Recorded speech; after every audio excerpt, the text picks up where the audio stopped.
അങ്ങനെ ഞങ്ങളുടെ സുഹൃത്തുക്കൾക്കിടയിൽ ഒരു ടോക്ക് ഉണ്ടായിരുന്നു, എന്നെ കണ്ടാൽ ഒരു ഡയറക്ടറുടെ ലുക്ക് ഉണ്ടെന്ന്. അങ്ങനെ യാദൃശ്യമായിട്ട് ആ കണ്ടാലൊരു ലുക്കുള്ളതിൻ്റെ പേരിൽ സിനിമയിൽ വന്നതാണ്. മെത്തേഡല്ല എൻ്റെ രീതി, ഞാനൊരു മെത്തേഡ് ആക്ടറല്ല. ഞാൻ കുറച്ചും കൂടെ സ്റ്റാൻസ്ലോവിസ്കിയുടെ മെത്തേഡുകളൊക്കെ ഫോളോ ചെയ്യും. എൻ്റെ ക്യാരക്ടറിനോട്, ഞാൻ ക്യാരക്ടർ എന്താണ്, ആ ക്യാരക്ടറിനോട് ഏറ്റവും യോജിച്ച ആളെ കണ്ടെത്താനാണ് ഞാൻ ശ്രമിക്കാറ്. അന്ന് ഒരു പടത്തിൽ ഒരു വർഷത്തോളം അസിസ്റ്റന്റ് ഡയറക്ടറായിട്ട് വർക്ക് ചെയ്താൽ 25,000 രൂപ കിട്ടാം. ആ എനിക്ക് 3 ദിവസം അഭിനയിച്ചപ്പോൾ 10,000 രൂപ കിട്ടിയതിലാണ് ഞാൻ സത്യത്തിൽ ആകർഷണനായത് ആദ്യം. തുടർന്ന് ഒരു കുറച്ച് കാലം ഞാൻ നല്ല കാശ് കിട്ടുന്നതുകൊണ്ടാണ് സത്യമായിട്ട് അഭിനയിച്ചത്. ക്യാമറമാൻ എന്താണ്, ഡയറക്ടർ എന്താണ്, അങ്ങനെ വേർതിരിവുകൾ ഭയങ്കരമായിട്ട് പാടാണെന്നാണ് എൻ്റെ വിശ്വാസം. ഞാൻ എൻ്റെ സിനിമകളിൽ ആ അതിർവരമ്പുകൾ കുറച്ച് ലയിപ്പിച്ചാണ് ഇടുന്നത്.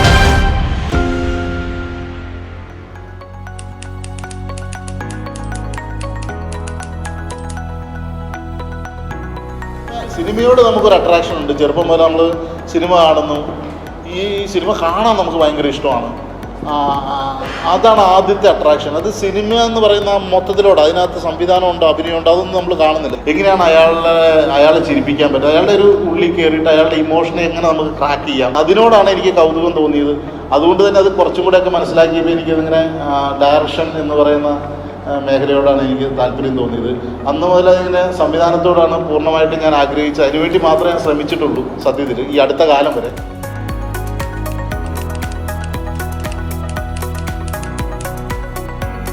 ആയിട്ടൊക്കെ വർക്ക് ചെയ്യുന്നതിൻ്റെ ഭാഗമായിട്ട് ഇങ്ങനെ ഇരിക്കുന്ന സമയത്ത് യാദൃശ്ചികമായിട്ടാണ് എനിക്ക് സിനിമയിൽ അഭിനയിക്കാൻ അവസരം ഉണ്ടാകുന്നത്. അത് ഈ സോൾട്ട് ആൻഡ് പെപ്പർ എന്ന് പറയുന്ന സിനിമയിൽ എന്നെ യാദൃശ്ചികമായിട്ട്, എനിക്കങ്ങനെ അഭിനയിക്കാൻ താല്പര്യമൊന്നും ഉണ്ടായിരുന്നില്ല. ഞാനതിനെ ഇതുവരെ ശ്രദ്ധിച്ചിരുന്നേ ഇല്ല. അപ്പം യാദൃശ്ചികമായിട്ട് സിനിമയിൽ അഭിനയിക്കാൻ എനിക്കൊരു അവസരം കിട്ടുമായിരുന്നു. അത് ഞാനും ശ്യാം പുഷ്കരും ദിലീഷ് നായരും ഒക്കെ ഞങ്ങൾ ഒരുമിച്ച് സിനിമയ്ക്ക് വേണ്ടി അസിസ്റ്റന്റ് ഡയറക്ടറായിട്ടൊക്കെ വർക്ക് ചെയ്യാൻ വേണ്ടി ശ്രമിച്ചിരിക്കുന്ന സമയത്ത് എനിക്ക് അന്നും ഇന്നുമൊക്കെ എനിക്ക് ഉള്ള പ്രായത്തെക്കാളും കുറച്ചും കൂടെ പ്രായം കണ്ടാൽ തോന്നും. കുറച്ച് പക്വതയുടെ കൂടുതലുകൊണ്ട് ആൾക്കാരിങ്ങനെ ചെയ്യും. അപ്പം സെറ്റിലൊക്കെ ഞാൻ എന്നേക്കാളും സീനിയറായിട്ടുള്ള ആൾക്കാരൊക്കെ സെറ്റിൽ അസിസ്റ്റന്റ് ഡയറക്ടറായിട്ടുണ്ടായിരുന്നു. പക്ഷേ എന്നെ കണ്ട ഇച്ചിരി പ്രായമുള്ള ആക്ടേഴ്സിൻ്റെ അടുത്ത് നിന്ന് ഞാൻ വിളിച്ചാലൊക്കെ വരും. മറ്റൊരു എന്ന് പറഞ്ഞാൽ വലിയ വിലയൊന്നും കിട്ടുന്നില്ല. അപ്പം അത് ഞാനിങ്ങനെ എൻജോയ് ചെയ്യാറുണ്ടായിരുന്നു. അപ്പം അങ്ങനെ അന്നും എനിക്ക് ഇച്ചിരി തടിയൊക്കെ ഉണ്ട്. അപ്പം അങ്ങനെ ഇരിക്കുന്ന സമയത്ത് ഈ ദിലീഷ് ശ്യാമൊക്കെ എന്നിങ്ങനെ ഇടയ്ക്കിങ്ങനെ സൗഹൃദ സംഭാഷണത്തിൽ എന്നെ ഇങ്ങനെ കളിയാക്കും. ഇതിനെ സംവിധാനം ചെയ്യാനൊന്നും അറിയത്തില്ലെങ്കിലും കണ്ടാൽ ഒരു ഡയറക്ടറുടെ ലുക്കുണ്ട്. അങ്ങനത്തെ ഒരു കൺവെൻഷണൽ ഡയറക്ടറുടെ ലുക്ക് എന്ന് പറയുന്നത് അത്യാവശ്യം വയറുണ്ട്, തടിയുണ്ട്, നല്ല താടിയുണ്ട്. അങ്ങനെ കണ്ടാൽ എനിക്കൊരു ഡയറക്ടറുടെ ലുക്കുണ്ട്. അതുകൊണ്ട് പ്രൊഡ്യൂസേഴ്സിനെയൊക്കെ പറ്റിക്കാനും കിട്ടാനൊക്കെ എളുപ്പമായിരിക്കും എന്നിങ്ങനെ ഇവർ പറഞ്ഞിട്ടുണ്ടെന്ന് പറയുക. അപ്പോൾ അങ്ങനെ ഞങ്ങളുടെ സുഹൃത്തുക്കൾക്കിടയിൽ ഒരു ടോക്ക് ഉണ്ടായിരുന്നു, എന്നെ കണ്ടാൽ ഒരു ഡയറക്ടറുടെ ലുക്കുണ്ടെന്ന്. അപ്പോൾ അങ്ങനെ ഇരിക്കുന്ന സമയത്താണ് സോൾട്ട് ആൻഡ് പെപ്പർ എന്ന് പറയുന്ന സിനിമ ഉണ്ടാകുന്നത്. അപ്പോൾ ആ സിനിമ ശ്യാമും ദിലീഷും കൂടെ എഴുതുന്നത്. അപ്പോൾ അങ്ങനെ അതിലൊരു ഡയറക്ടറുടെ ക്യാരക്ടർ വന്നപ്പോഴത്തേക്കും അവരാണ് ആഷിക പൂരി എടുത്ത് പറഞ്ഞു, ഞങ്ങളൊരു സുഹൃത്തുണ്ട് കണ്ടാൽ ഒരു ഡയറക്ടറുടെ ലുക്കുണ്ട്, അഭിനയിക്കുമെന്ന് അറിയില്ല എന്ന് പറഞ്ഞു. അങ്ങനെയാണ് എന്നെ അഭിനയിക്കാൻ വിളിക്കുന്നത്. അങ്ങനെ യാദൃശ്ചികമായിട്ട് ആ കണ്ടാലൊരു ലുക്കുള്ളതിൻ്റെ പേരിൽ സിനിമയിൽ വന്ന.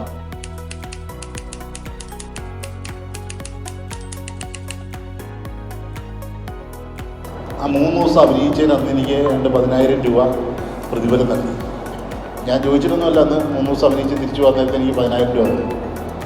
അന്ന് ഒരു പടത്തിൽ ഒരു വർഷത്തോളം അസിസ്റ്റന്റ് ഡയറക്ടറായിട്ട് വർക്ക് ചെയ്താൽ 25,000 രൂപ കിട്ടുക. ആ എനിക്ക് 3 ദിവസം അഭിനയിച്ചപ്പോൾ 10,000 രൂപ കിട്ടിയതിലാണ് ഞാൻ സത്യത്തിൽ ആകർഷണനായത് ആദ്യം. തുടർന്ന് ഒരു കുറച്ച് കാലം ഞാൻ നല്ല കാശ് കിട്ടുന്നതുകൊണ്ടാണ് സത്യമായിട്ട് അഭിനയിച്ചിരുന്നത്. അതാണ് സത്യസന്ധമായിട്ട് ഞാൻ പറയുന്നത്. കാരണം എനിക്കങ്ങനെ അഭിനയത്തോട് വലിയ താല്പര്യമൊന്നുമില്ല. പക്ഷേ അടുത്തൊരു പടം വിളിച്ച് എന്നെ ഒരു ക്യാരക്ടറിന് വേണ്ടി വിളിച്ചപ്പോൾ ഞാൻ പറഞ്ഞു എനിക്കൊരു 5,000 രൂപ തന്നാൽ ഞാൻ വരാം, 10,000 രൂപ തന്നാൽ വരാമെന്നൊക്കെ പറഞ്ഞ് എനിക്ക് സത്യമായിട്ടും ഞാൻ ആദ്യ കാലഘട്ടങ്ങളിൽ ഒരുപാട് സിനിമകളിൽ അഭിനയിക്കുന്നതൊക്കെ എനിക്ക് നല്ലൊരു ശമ്പളം കിട്ടും, അതൊരു വരുമാന മാർഗമായിട്ട് അന്ന് ഞാൻ ഡയറക്ടറാകാൻ വേണ്ടി ഇങ്ങനെ ശ്രമിച്ചുകൊണ്ടിരിക്കുന്ന സമയമാണ്. അപ്പം കൈ പൈസയൊന്നുമില്ല, പ്രായമായി വേറെ ഒരു സിനിമ ഡയറക്റ്റ് ചെയ്യാന്നുള്ള കാര്യത്തിന് വേണ്ടി ശ്രമിച്ചിട്ടുണ്ട്. അപ്പോൾ അങ്ങനെ നടക്കുന്ന എന്നെ സംബന്ധിച്ചിടത്തോളം ഇടയ്ക്കിടയ്ക്ക് ചെറിയ ക്യാരക്ടേഴ്സൊക്കെ സിനിമയിൽ കിട്ടും, ഇച്ചിരി പൈസ കിട്ടും എന്നുള്ളതുകൊണ്ടാണ് ഞാൻ സത്യത്തിൽ അഭിനയിക്കാൻ പോയിക്കൊണ്ടിരുന്നത്. പക്ഷേ കാലക്രമത്തിൽ എനിക്ക് ഞാൻ ചെയ്ത ക്യാരക്ടേഴ്സിന് നല്ല അപ്രിസിയേഷൻ കിട്ടുകയും എനിക്ക് വീണ്ടും വീണ്ടും നല്ല ക്യാരക്ടേഴ്സ് ആൾക്കാർ വിളിച്ചു തരികയും ചെയ്തപ്പോൾ എനിക്ക് എന്നോട് തന്നെ ഒരു കുറ്റബോധം തോന്നി. ഇത്രയും അവസരം എനിക്ക് ലഭിച്ചപ്പോൾ ഇങ്ങനെ ഒരു സാഹചര്യം കിട്ടിയപ്പോൾ ഇനിയിപ്പോൾ അതിനോട് ആത്മാർത്ഥത കാണിക്കാത്തത് ഭയങ്കര നെറികേടായിട്ട് എനിക്ക് തോന്നി. പിന്നീട് ഞാൻ അതിനെ വളരെ സീരിയസ് ആയി കാണുകയും ഇപ്പം ഞാൻ അങ്ങനെയല്ല കേട്ടോ, ഇപ്പം ഞാൻ വളരെ സീരിയസ് ആയിട്ടാണ് ആക്ടിങ്ങിനെ കാണുന്നത്.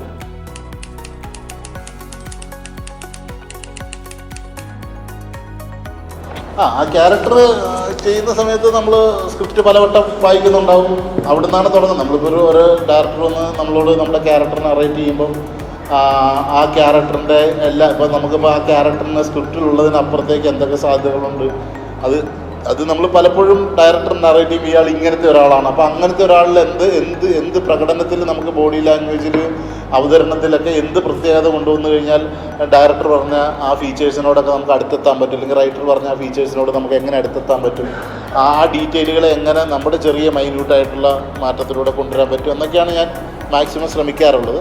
പിന്നെ ഞാനിങ്ങനെ ആലോചിക്കുകയാണ് ചെയ്യാറ് ആ ക്യാരക്ടറിനെ കുറിച്ച്. ഞാൻ ചെയ്യാൻ പോകുന്ന കഥാപാത്രം അയാൾ എങ്ങനെ ചിന്തിക്കുന്ന ആളായിരിക്കും, അയാൾ ഈ കാര്യത്തിൽ എങ്ങനെയായിരിക്കും ചിന്തിച്ചിട്ടുണ്ടാവുക, ഇതിനോട് എന്ത് നിലപാടായിരിക്കും അയാൾക്കുണ്ടാവുക, അയാൾ എങ്ങനെയായിരിക്കും ഇയാളോട് പെരുമാറുന്നത്, ഈ കഥയിലെ ഒരു നിശ്ചിത ഘട്ടത്തിൽ അങ്ങനെ ഒരു ഡ്രമാറ്റിക് സിറ്റുവേഷൻ വരുമ്പം അയാൾ എങ്ങനെയായിരിക്കും പെരുമാറുക എന്നൊക്കെ ഞാനിങ്ങനെ ആലോചിക്കാനാണ് എപ്പോഴും ശ്രമിക്കാറ്.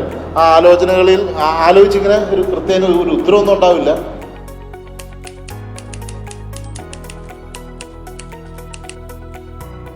കുറച്ചും കൂടെ ഡയറക്ടറുടെ നിർദ്ദേശം കൃത്യമായിട്ട് ഫോളോ ചെയ്തു സ്വയം ആ ഇമോഷനെയൊക്കെ ഫീൽ ചെയ്യാൻ ശ്രമിക്കുന്ന ഒരു ആക്ടറാണ് ഞാൻ. അങ്ങനെ ഒരു കുറച്ചും കൂടെ പറഞ്ഞാൽ അത്ര മെത്തേഡല്ല എൻ്റെ രീതി. ഞാനൊരു മെത്തേഡ് ആക്ടറല്ല. ഞാൻ കുറച്ചും കൂടെ സ്റ്റാനിസ്ലോവ്സ്കിയുടെ മെത്തേഡുകളൊക്കെ ഫോളോ ചെയ്യുന്ന ആളാണ്. അങ്ങനെ ഞാൻ അങ്ങോട്ടൊന്നും പോകുന്നില്ല. അല്ല ഞാൻ പറയാം എന്താ പറയുക, ഒരു മാജിക് ഈഫ് പോലുള്ള തിയറികളിലൊക്കെ കൂടുതൽ വിശ്വസിക്കുന്ന ഒരു ആക്ടറാണ്. അല്ല ഞാൻ കൂടുതൽ ഇംപ്ലസീവായിട്ടുള്ള അല്ലെങ്കിൽ ആ മൊമെൻറ്റിൽ ആയിരിക്കാനാണ് ഞാൻ ശ്രമിക്കുന്നത്. ആ കഥാപാത്രമായിട്ട് മാക്സിമം പരിചയപ്പെട്ടതിന് ശേഷം ആ കഥാപാത്രത്തിൻ്റെ ആലോചനകളോട് ചിന്തകളോടുകൂടി ആ കഥാപാത്രമായിട്ട് ആ മൊമെൻറ്റിനെ ഫേസ് ചെയ്യാനാണ് എപ്പോഴും ആക്ടർ എന്ന നിലയിൽ ശ്രമിക്കുന്നത്.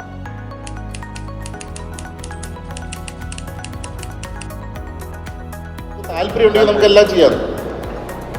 താല്പര്യം ഉണ്ടെങ്കിൽ തന്നെ നമുക്ക് എല്ലാം ചെയ്യണം എന്നുള്ള അഭിപ്രായക്കാരാണ്.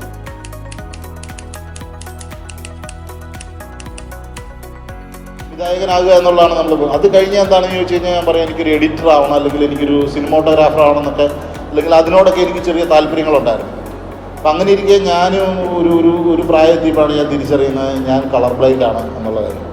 അപ്പോൾ ഞാൻ റെഡ് ഗ്രീൻ എന്ന് പറയുന്ന ഒരു കളർ ബ്ലൈൻഡ് ഉള്ള ഒരാളാണ്. അപ്പോൾ എനിക്ക് കളറുകൾ തിരിച്ചറിയാൻ വയ്യ അങ്ങനെ പ്രോപ്പറായിട്ട് പ്രൊഫഷണലായിട്ട്. അപ്പോൾ ഒരു സിനിമോട്ടോഗ്രാഫർ എന്ന നിലയിൽ എനിക്ക് കരിയർ മോശമായിരിക്കുമെന്ന് ഞാൻ സ്വയം തിരിച്ചറിഞ്ഞു. അല്ലെങ്കിൽ അങ്ങനത്തെ ചില മേഖലകളിൽ എനിക്ക് കൃത്യമായിട്ട് പെർഫോം ചെയ്യാൻ ചിലപ്പോൾ പറ്റിയെന്ന് വരത്തില്ല എന്ന് ഞാൻ സ്വയം മനസ്സിലാക്കി. അപ്പോൾ അങ്ങനെ ഞാൻ എൻ്റെ ചിലപ്പോൾ ഒരു ആഗ്രഹത്തെ എൻ്റെ ഒരു ചെറിയ കുറവ് കൊണ്ട് അതിനെ മാനേജ് അല്ലെങ്കിൽ അങ്ങനെയൊക്കെ ഇതാണ് എൻ്റെ ഒരു രീതിയിൽ ഞാൻ ചെയ്യും.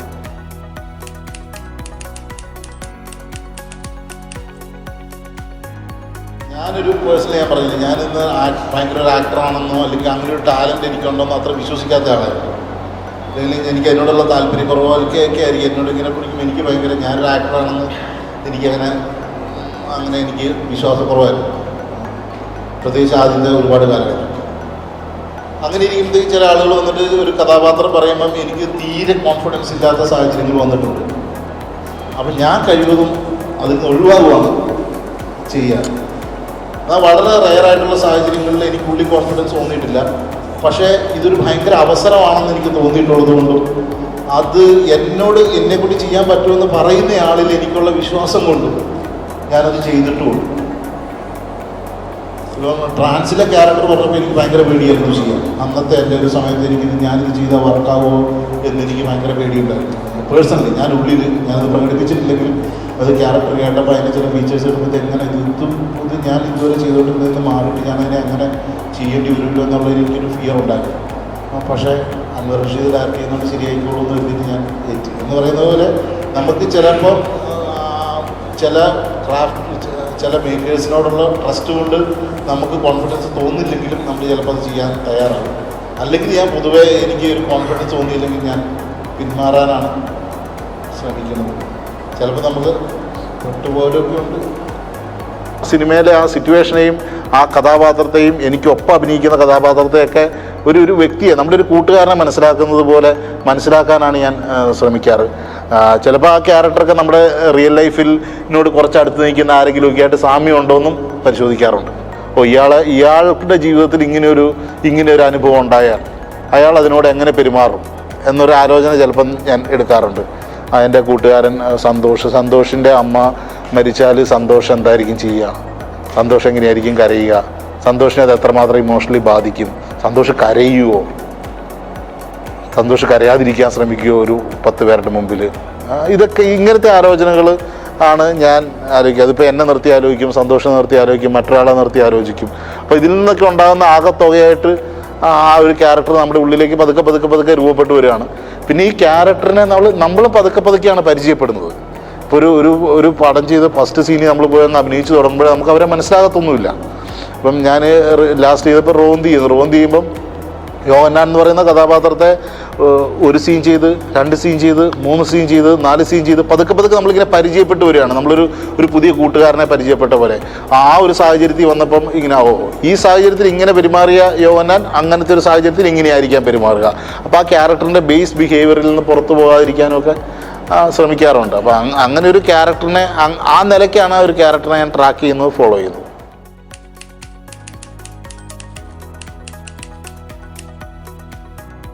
ഒരുമാതിരിപ്പെട്ട എല്ലാവരും തന്നെ ഒരു എബോവ് ആവറേജ് ആക്ടേഴ്സാണ് എനിക്ക് മനസ്സിലായിട്ടുള്ളത്.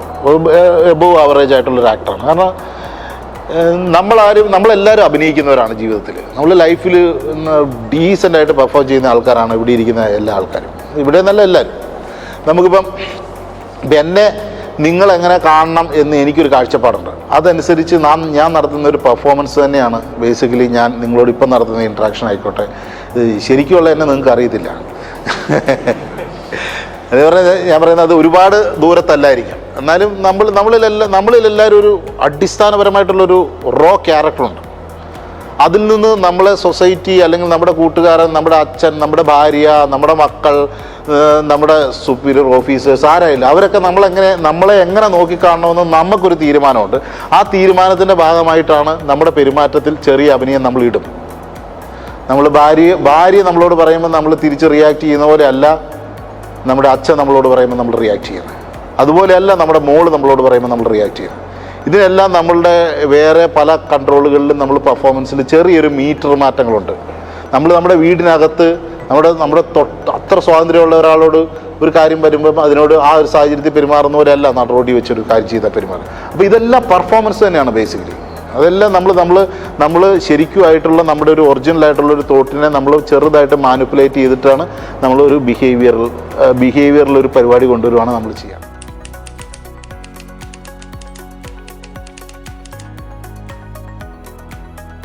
എൻ്റെ ക്യാരക്ടറിനോട് ക്യാരക്ടർ എന്താണ്, ആ ക്യാരക്ടറിനോട് ഏറ്റവും യോജിച്ച ആളെ കണ്ടെത്താനാണ് ഞാൻ ശ്രമിക്കാറ്. ആ ക്യാരക്ടറിൻ്റെ ഫിസിക്കൽ അപ്പിയറൻസ് ഉള്ള, കണ്ടാൽ ആ ക്യാരക്ടറിനെ പോലെ ഇരിക്കുന്ന, അല്ലെങ്കിൽ ആ ക്യാരക്ടറിനെ പറഞ്ഞാൽ മനസ്സിലാവുന്ന, ആ ക്യാരക്ടറിൻ്റെ ചിന്താഗതിയുള്ള അങ്ങനെയൊക്കെയുള്ള ആളുകളെ, അല്ലെങ്കിൽ ആ ക്യാരക്ടറിൻ്റെ ജോലി ചെയ്യുന്ന ആളുകളെ, അപ്പോൾ അവരെയൊക്കെ കാസ്റ്റിങ്ങിലേക്ക് കൊണ്ടുവരുന്നാൽ കുറച്ച് ഈസി ആയിട്ടാണ് എനിക്ക് പേഴ്സണലി തോന്നിയിട്ടുള്ളത്. ഞാനപ്പോൾ ആ ക്യാരക്ടറുമായിട്ടുള്ള ചേർച്ചയാണ് ഒന്നാമത്തെ ഇതായിട്ട്. ക്യാരക്ടറുമായിട്ട് ചേർന്ന് കഴിഞ്ഞാൽ പിന്നെ നമുക്ക് വളരെ കുറച്ച് അഭിനയിച്ചാൽ മതി, കുറച്ച് പെർഫോം ചെയ്താൽ മതി. ആ ഒരു പെർഫോമൻസ് ഏതൊരാളിൽ നിന്നും നമുക്ക് അച്ചീവ് ചെയ്തെടുക്കാവുന്നതേ ഉള്ളൂ. പലപ്പോഴും നമ്മുടെ ഫിയർ ആണ് നമ്മളെ പലപ്പോഴും ബ്ലോക്ക് ചെയ്യുന്നത്. നമ്മളാരും മോശം ആക്ടേഴ്സായിട്ടോ ഒന്നുമല്ല. നമ്മളിപ്പോൾ ഒരു ക്യാരക്ടർ കിട്ടിയാൽ പിന്നെ ഞാനിങ്ങനെ ശ്രദ്ധിച്ചിട്ടുള്ള ഒരു കാര്യം, ഞാനിങ്ങനെ വല്ലാണ്ട് സംസാരിക്കുന്നതിലോ ഒക്കെ അല്ലേ, ഞാനേ പൊതുവെ നമ്മുടെ അടുത്ത് ഇപ്പം അഭിനയിക്കാൻ ആഗ്രഹം പറഞ്ഞിട്ട് വരുന്ന ആളുകൾ ഒക്കെ ഉണ്ടാവും. അപ്പം ഞാനൊരു ഉദാഹരണം പറഞ്ഞാൽ, മഹേഷിൻ്റെ പ്രതികാരം ഷൂട്ട് നടക്കണം. അപ്പം ഞാൻ ഒരുമാതിരിപ്പെട്ട കാസ്റ്റൊക്കെ കഴിഞ്ഞിട്ടുണ്ട്, ഒരുമാതിരിപ്പെട്ട എല്ലാവരെയൊക്കെ തന്നെ കാസ്റ്റ് ചെയ്തു. ഇപ്പം 2-3 ചെറിയ കാസ്റ്റുകളൊക്കെ പെൻഡിങ് ഉള്ളത്. അപ്പം ഞാൻ മഹേഷിൻ്റെ പ്രതികാരത്തിൽ ഒരു അച്ഛൻ്റെ കഥാപാത്രമുണ്ട്. അച്ഛനധികം ഇല്ല, നമുക്ക് അച്ഛൻ്റെ കഥാപാത്രം എന്ന് പറഞ്ഞാൽ ഈ അനുശ്രീയുടെ കഥാപാത്രത്തിൻ്റെ കല്യാണ സമയത്ത് അങ്ങനെ ഈ മനസമ്മതത്തിൻ്റെ സമയത്ത് സമ്മതമാണോ എന്ന് ചോദിക്കുന്നൊരു ആക്ടിവിറ്റി ഉണ്ട്. അപ്പോൾ അത് ചെയ്യുന്ന ആ ഒരു സിറ്റുവേഷനിലൊരു അച്ഛൻ ഉണ്ട്. പിന്നെ ഈ ഒരു ബോഡി സൗമ്യയുടെ വീട്ടിൽ നിന്ന് എടുക്കുന്ന സമയത്ത് മഹേഷും സൗമ്യയായിട്ട് ഇങ്ങനെ കൂട്ടിയിടിക്കുമ്പം അച്ഛൻ പ്രാർത്ഥന ഇടയ്ക്ക് നോക്കണം, അങ്ങനെയൊക്കെയുള്ള ചെറിയ ചെറിയ ആ നാട്ടിലെ ക്രിസ്ത്യൻ പള്ളിയിലെ അച്ഛനായിട്ടുള്ളൊരു കഥാപാത്രം. അപ്പോൾ ഈ കഥാപാത്രത്തെ ഞാൻ കാസ്റ്റ് ചെയ്തിട്ടില്ല. അപ്പം ഞാനൊരു നോക്കിയിട്ട് ഒരാളെ ഇങ്ങനെ മനസ്സിൽ ഞാനിങ്ങനെ കണ്ടുവച്ചിട്ടുണ്ട്, പക്ഷേ അതെനിക്ക് അത്ര പൂർണ്ണമായിട്ട് തൃപ്തിയായിട്ടില്ല. അപ്പം എൻ്റെ മനസ്സിലൊരു ലുക്ക് വേറെയാണ്. അപ്പം അങ്ങനെ ഒരാളെ കിട്ടിയിട്ടില്ല, ഞാനിങ്ങനെ തപ്പിക്കൊണ്ടിരിക്കുകയാണ്. അപ്പം അങ്ങനെ ഇരിക്കുന്ന സമയത്ത് ഷൂട്ട് തുടങ്ങി. അപ്പോൾ ഷൂട്ട് തുടങ്ങിയിട്ടും അയാളെ ഫിക്സ് ചെയ്യാൻ എനിക്ക് പറ്റിയിട്ടില്ല. ഒരു ഓപ്ഷൻ ഒരാളുണ്ട് എന്നുള്ളതുള്ളൂ. അപ്പോൾ അങ്ങനെ ഞാനൊരു ദിവസം രാവിലെ പ്രകാശിൽ ഇങ്ങനെ ഷൂട്ട് ചെയ്തുകൊണ്ടിരിക്കുമ്പോൾ ഞാൻ നോക്കുമ്പോഴത്തേക്കും ജൂനിയർ ആക്ടേഴ്സ്, അന്ന് കുറച്ച് ജൂനിയറായിട്ട് അഭിനയിക്കാൻ വേണ്ടി കുറച്ച് ആക്ടേഴ്സ് വന്നിരുന്നു. പെട്ടെന്ന് അനുശ്രീ ഇങ്ങനെ ഒന്ന് ചിരിച്ച്, അപ്പോൾ എല്ലാവരും അങ്ങ് ചിരിച്ചു, കട്ട് എന്ന് പറഞ്ഞു. അപ്പോൾ പുള്ളിക്ക് തരും, സോറി ഞാൻ ഭാര്യയല്ല ഭർത്താവായി സ്വീകരിക്കും. അങ്ങനെ ഒരു ചെറിയ മിസ്റ്റേക്ക്, ആർക്കും പറ്റാത്ത ചെറിയൊരു മിസ്റ്റേക്ക് വന്നു. അപ്പോൾ അവരെല്ലാം കുഴപ്പമില്ല, ഒന്നുകൂടെ അപ്പോൾ എല്ലാവരും ചിരിച്ചപ്പോൾ എല്ലാവരും സീരിയസ് എന്ന് പറഞ്ഞു. അപ്പം റെഡി. അപ്പോൾ പുള്ളി വീണ്ടും അടുത്ത ഷോട്ട് പോയി. അപ്പം വീണ്ടും പുള്ളി നെക്സ്റ്റ് ടേക്കിൽ വന്ന് സഭയുടെ തിരുസഭയുടെ നടപടികളും അനുസരിച്ച് അവിടെ വന്നപ്പോൾ പുള്ളിക്ക് നിന്നുപോയി. അപ്പം അപ്പോൾ എല്ലാവരും, അപ്പം ഞാൻ അനുസരിച്ച് ചിരിക്കരുത്, ചേട്ടൻ ആകെ പേടിച്ചിരിക്കുകയാണ്, പേടിപ്പിക്കരുതെന്നൊക്കെ പറഞ്ഞിട്ട് അങ്ങനെ നിൽക്കുകയാണ്. അടുത്ത ടേക്ക് പോയി. അപ്പം പുള്ളിക്ക് അവിടെ വരുമ്പോൾ നിന്ന് പോവാം. അവിടെ വരുമ്പോൾ ആ കോൺഷ്യസ്നെസ് ഇങ്ങനെ വന്നിട്ട് ആ ഫിയർ അയാളെ ഇങ്ങനെ അറ്റാക്ക് ചെയ്തിട്ട് നന്നായിട്ട് പെർഫോം ചെയ്യുന്ന ആളാണ്.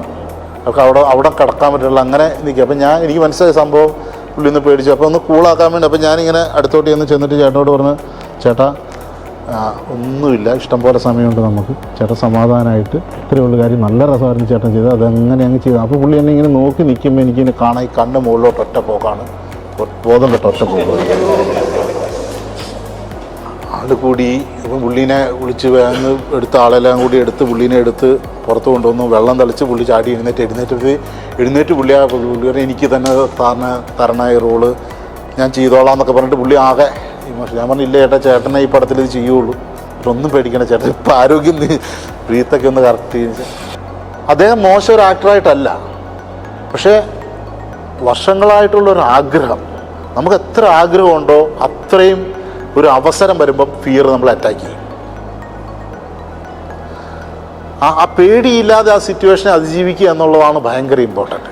നമ്മളെല്ലാവരും ആക്ടേഴ്സാണ്, നമ്മൾ ജീവിതത്തിൽ എപ്പോഴും വർഷങ്ങളായിട്ട് പെർഫോം ചെയ്യുന്നവരാണ്. പക്ഷേ നമ്മളൊരു പുതിയ സാഹചര്യത്തിൽ നിൽക്കുമ്പോൾ നമ്മൾ ആ ഫിയറിനെ അതിജീവിച്ച് കഴിഞ്ഞാൽ നമുക്കത് ചെയ്യാൻ പറ്റും. അപ്പം ഞാൻ കാസ്റ്റ് ചെയ്യുമ്പോൾ പുതിയ ആൾക്കാരാണെങ്കിൽ എൻ്റെ സിനിമയിൽ ഞാൻ ആ പേടിയിൽ നിന്ന് അവരെ രക്ഷപ്പെടുത്താൻ എന്തൊക്കെ ചെയ്യാൻ പറ്റുമെന്നാണ് എപ്പോഴും നോക്കാറ്. ആ കാസ്റ്റിങ്ങിൽ എപ്പോഴും കഥാപാത്രത്തിനോട് ചേരുന്നയാളെ കൊണ്ടുവരിക, എന്നിട്ട് അവർക്ക് ഏറ്റവും സ്വതന്ത്രമായിട്ട് പെരുമാറാനും അഭിനയിക്കാനും ഉള്ള അവസരം ഉണ്ടാക്കി കൊടുക്കും.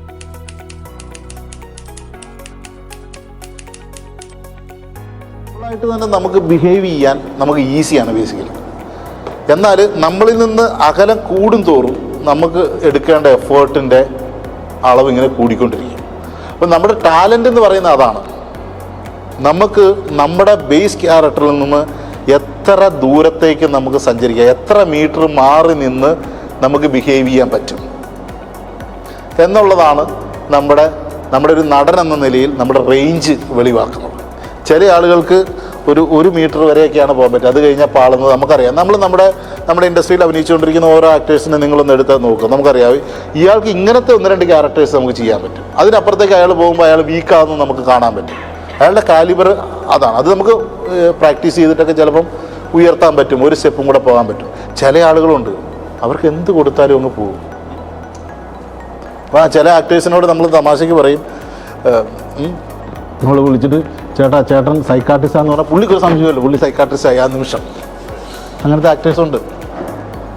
എന്നിട്ട് ഇയാളോട് തന്നെ നമ്മൾ പറയാം, ചേട്ടൻ പിച്ചക്കാരനാന്ന് പറഞ്ഞാൽ ചേട്ടൻ നോക്കാം, പുള്ളി അടുത്ത നിമിഷം യാചകനായിട്ട് അഭിനയിക്കാൻ പുള്ളിയിൽ ഞാൻ പറയുന്നത് അങ്ങനെ മാറാൻ പറ്റുക എന്നുള്ളത് ഇപ്പം ഭയങ്കര റേഞ്ചിലേക്ക് പോകുക എന്നുള്ളത് ഭയങ്കര ഇതിലാണ്. ഇപ്പം നമ്മൾ പെരുമാറുന്ന, ഇപ്പം നമ്മൾ ബേസിക്കലി ആരാണ്, അതിൽ നിന്ന് ഒരുപാട് അകലത്തിലുള്ള ക്യാരക്ടേഴ്സ് സിനിമയിലില്ല.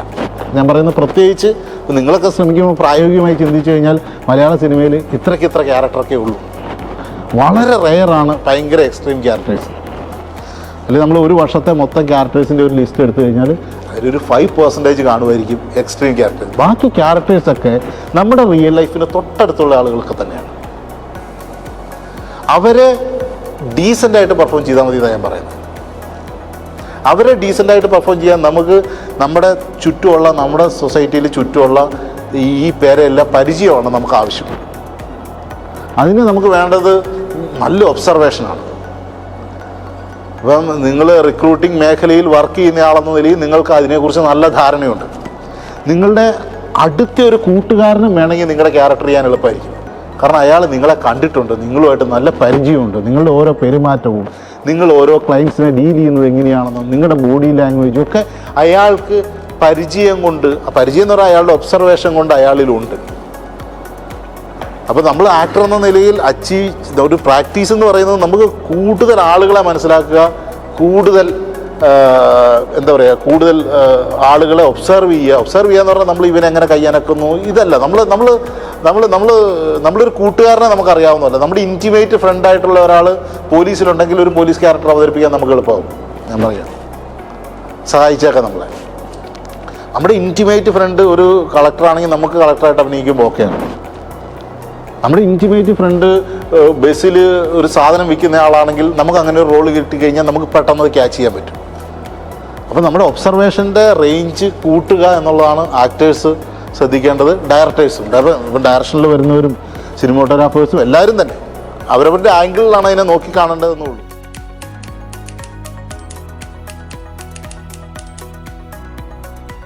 ഞാൻ പറഞ്ഞില്ല, നമ്മൾ ആ ക്യാരക്ടറായിട്ട് നമ്മളിപ്പോൾ നമ്മുടെ പേഴ്സണൽ ഇടത്തിൽ നമുക്ക് ആ ക്യാരക്ടറായിട്ട് ബിഹേവ് ചെയ്യാൻ പറ്റും എത്ര നേരം, നമുക്ക് ഒരാളോട് എത്ര നേരം ആ ക്യാരക്ടറായിട്ട് നിന്ന് പെരുമാറാൻ പറ്റും എന്നൊക്കെയുള്ളത് എനിക്ക് തോന്നിയിട്ടുള്ളൂ. എനിക്ക് എങ്ങനെ ഒരു കൃത്യം അതിനൊരു ഒരു ടിപ്പൊന്നും പറയാനില്ല. നമ്മൾ ആ മൊമെൻറ്റിൽ അതായിരിക്കുക എന്നുള്ളതാണ്. അപ്പോൾ പലപ്പോഴും നമ്മൾ എങ്ങനെയാണ് അത് സാധിക്കുന്നതെന്ന് അറിയത്തില്ല, നമ്മൾ മറന്നു പോകും ചെയ്തുകൊണ്ടിരിക്കുമ്പോൾ. അത് നമ്മുടെ ഒരു അല്ലാണ്ട് നമ്മൾ ഭയങ്കര പ്ലാൻ ചെയ്തിട്ടല്ലേ. ഇപ്പോൾ ഒരു സീൻ ചെയ്തുകൊണ്ടിരിക്കുമ്പോഴത്തേക്കും ചിലപ്പം കട്ടെന്ന് പറയുമ്പോൾ അസിസ്റ്റന്റ് ഡയറക്ടർ പറയും, ചേട്ടാ ബുക്ക് അവിടെയാണ് വെച്ചത്, ഞാൻ അവിടെയല്ലേ വെച്ചത്. നമുക്ക് ചിലപ്പോൾ ഓർമ്മയുണ്ടാവില്ല. നമ്മൾ ആ ബുക്ക് എങ്ങനെയോ നമ്മൾ പോയ വഴിക്ക് ആ ബുക്ക്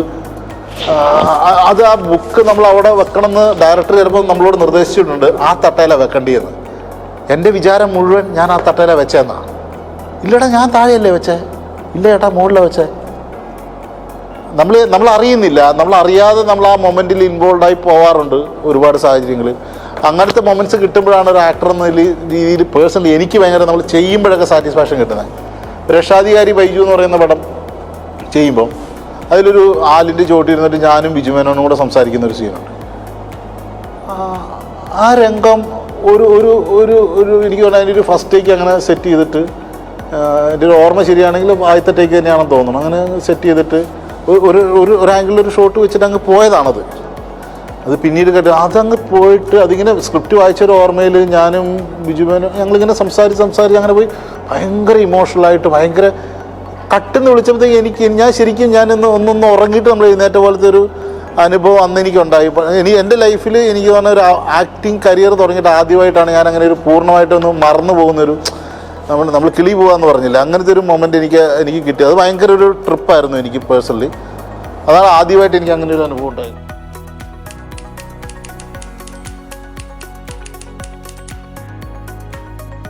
എൻ്റെ ഒരു വിശ്വാസത്തിൽ ഈ റൈറ്റിംഗ് എന്ന് പറയുന്ന പ്രോസസ്സ് അത് സിനിമയുടെ അവസാനത്തെ പണി നടക്കുന്നത് വരെ ഉണ്ട് എന്നാണ് ഞാൻ വിശ്വസിക്കുന്നത്. അല്ലാണ്ട് റൈറ്റർ ഒരു സ്ക്രിപ്റ്റ് എഴുതി തന്നു, ആ സ്ക്രിപ്റ്റ് ഞാൻ അങ്ങ് ഷൂട്ട് ചെയ്യുകയല്ല ചെയ്യുന്നത്.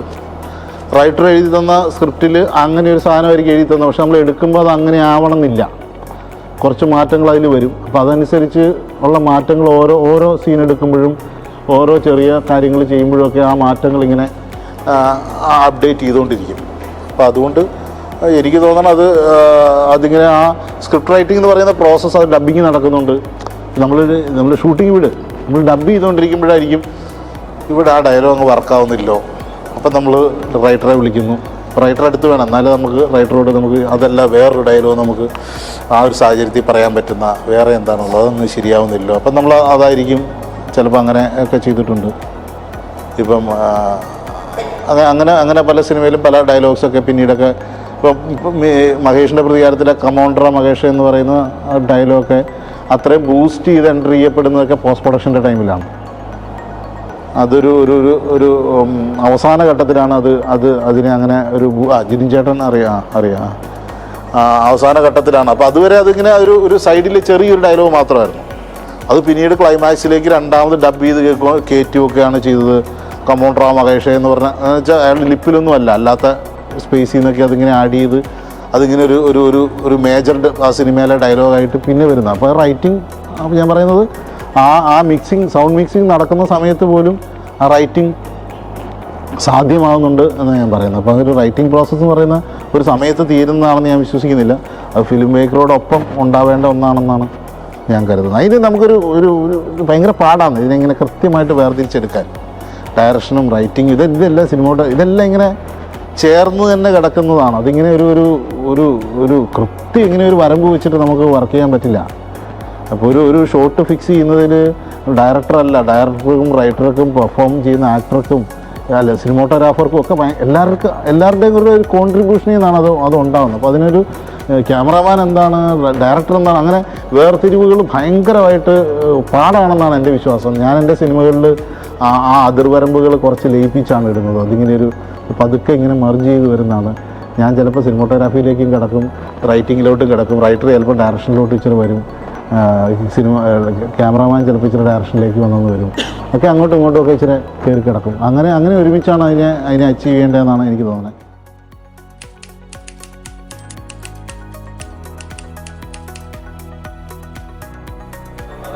അല്ല, അത് എഴുതി വെച്ചതുണ്ടാവും, അതിൽ നിന്ന് അപ്ഡേറ്റ് ചെയ്യുന്ന വേർഷൻസ് ഉണ്ടാവും. ഷൂട്ട് ചെയ്യുമ്പോൾ നമുക്കൊന്ന് തോന്നും. ഇപ്പം ഞാനിപ്പോൾ ഇപ്പം പറയുന്നത്, ഇപ്പം മഹേഷിൻ്റെ പ്രതികാരത്തിൽ ചിലപ്പം ഒരു ഷൂട്ട് തുടങ്ങുന്ന അന്ന് ആ സിനിമയുടെ 10ാമത്തെയോ 12ാമത്തെയോ ഒക്കെ ഒരു ഡ്രാഫ്റ്റ് സ്ക്രിപ്റ്റ് അതിനുണ്ട്. ആ സ്ക്രിപ്റ്റിൽ നിന്ന് ഇപ്പം പൂർത്തിയായിട്ടുള്ള ആ വീഡിയോയിലുള്ള ആ സിനിമയുടെ സ്ക്രിപ്റ്റ് ഒന്ന് എഴുതിയെടുത്തു കഴിഞ്ഞാൽ ഒരുപാട് മാറ്റവും. പ്രത്യേകിച്ച് അതിൻ്റെ സെക്കൻഡ് ഹാഫൊക്കെ ഒരുപാട് മാറിപ്പോയി. ഒരുപാട് സീനുകൾ പുതുതായിട്ട് വന്നു, ഒരുപാട് സീനുകൾ അല്ലെങ്കിൽ ഷൂട്ട് ചെയ്തിട്ടില്ല ആദ്യം ഉണ്ടായിരുന്ന. ഇപ്പം ഞാനതിനെ പറയുന്നത് നമുക്കൊരു ഇമോഷനാണ് അച്ചീവ് ചെയ്യേണ്ടത്. ചാച്ചനും മഹേഷുമായിട്ടുള്ള ഒരു ബന്ധം നമുക്ക് സിനിമയിൽ പറയേണ്ടതുണ്ട്. അവരുടെ ആത്മബന്ധം പറയാൻ വേണ്ടിയിട്ട് ചിലപ്പോൾ നമ്മൾ 3 സീനുകൾ എഴുതിയിട്ടുണ്ടാവും. 1ാമത്തെ സീൻ കഴിഞ്ഞപ്പോഴേ നമുക്ക് തോന്നുവാണ് അവരുടെ ആത്മബന്ധം വർക്കായി. ഇനി നമ്മൾ അവർക്ക് അതിന് വേണ്ടിയിട്ട് എഴുതിയിട്ടുള്ള 2ാമത്തെ 3ാമത്തെ സീൻ വേസ്റ്റ് ആണെന്നാണ് എൻ്റെ അഭിപ്രായം. എന്നാൽ നമുക്ക് തോന്നുവാണ് വേറൊരു കഥാപാത്രത്തിൻ്റെ അല്ലെങ്കിൽ വേറൊരു ജിംസിയും മഹേഷുമായിട്ടുള്ള ബന്ധത്തിന് വേണ്ടിയിട്ട് അവരുടെ റൊമാൻസ് വാക്കാൻ, അവർ തമ്മിൽ ഇഷ്ടത്തിലേക്ക് എത്താൻ വേണ്ടിയിട്ട് ഒരു സീൻ റൈറ്റർ എഴുതിയിട്ടുണ്ട്. ആ സീൻ നമ്മൾ എടുത്ത് ഷൂട്ട് ചെയ്ത് എല്ലാം റെഡിയാക്കി വന്നിട്ട് നമുക്ക് തോന്നുവാണ് പക്ഷെ അവരത് അച്ചീവ് ചെയ്തിട്ടില്ല. നമ്മുടെ കഥാപാത്രങ്ങൾ ആ സീൻ എക്സിക്യൂട്ട് ചെയ്ത് കാണുമ്പോൾ നമുക്ക് തോന്നുവാണ് അവർ തമ്മിൽ അങ്ങനെ ഒരു ഇതിലേക്ക് വരാൻ നമുക്ക് തോന്നുന്നില്ല. അല്ലെങ്കിൽ അവർ തമ്മിലുള്ള സ്നേഹം ആ സീനും കൊണ്ട് അച്ചീവ് ചെയ്തെടുക്കാൻ പറ്റിയിട്ടില്ല. സോ ഞാൻ റൈറ്ററോട് പറയും, പോരാ, നമുക്ക് ഒരു സീനും കൂടെ അവർക്ക് വേണ്ടി എഴുതണം. അവർ അതിനിടയിൽ നമുക്ക് എന്തെങ്കിലും കൂടെ വേണം, അല്ലെങ്കിൽ ഒരു ബ്രിഡ്ജും കൂടെ വേണം അവരുടെ അടുത്ത സീൻ സംഭവിക്കണമെങ്കിൽ. അതിനിടയിൽ ഒരു മിസ്സിങ് ഉണ്ട്. അപ്പം ഇതൊക്കെ നമ്മൾ അച്ചീവ് ചെയ്തെടുക്കുന്ന സമയത്ത് ഇതൊരു കാൽക്കുലേഷനാണല്ലോ. സ്ക്രിപ്റ്റ് എന്ന് പറഞ്ഞാൽ നമ്മളിപ്പം മറ്റേ ആൾ ഇതിങ്ങനെ പറഞ്ഞെന്ന് വെച്ചിട്ട് ഇത് തോന്നണമെന്നില്ലല്ലോ. ഇത് നമ്മളൊരു സ്ഥലത്ത് പോയി ആക്ടേഴ്സ് പെർഫോം ചെയ്ത് അതിനൊരു ഷോട്ട് വെച്ച് അത് ഷൂട്ട് ചെയ്ത് അതിന് മ്യൂസിക് ചെയ്തൊക്കെ വരുമ്പം നമ്മൾ ഈ ഉദ്ദേശിച്ച സാധനമൊക്കെ ചിലപ്പം നടന്നെന്ന് വരത്തില്ല. അത് നമുക്ക് അങ്ങനെ ഇത് സ്വിച്ചിട്ടാൽ വരുന്ന സാധനമല്ലല്ലോ. ഇപ്പം ആ ഒരു മൊമെൻറ്റിൽ ക്രിയേറ്റീവായിട്ടുള്ള ഒരുപാട് പേരുടെ എഫേർട്ട്. ഇപ്പം നമ്മൾ ഇയാൾ ഇങ്ങനെ അഭിനയിക്കുമെന്ന് വിചാരിച്ചു, അങ്ങനെ അഭിനയിച്ചില്ലെങ്കിൽ പോയില്ലേ. അല്ലെങ്കിൽ അത് അങ്ങനെ ഒരു ഷോട്ട് കിട്ടുമെന്ന് വിചാരിച്ചു, ആ ഷോട്ട് കിട്ടിയില്ലെങ്കിൽ പോയില്ലേ. അത് നമുക്ക് ഒരു മിഷനറി അല്ലല്ലോ, ഒരു മനുഷ്യൻ്റെ അടുത്തുനിന്ന് വരേണ്ടതല്ലേ. അപ്പം അതിന് കൃത്യം ഒരു മീറ്റർ ഒന്നും പറയാൻ പറ്റില്ല, നമ്മുടെ ഒരു കാൽക്കുലേഷനാണ്. അപ്പോൾ അതുകൊണ്ട് തന്നെ അതിൽ അപ്ഡേഷൻസ് ഉണ്ടാവും എന്നാണ് കരുതുന്നത്.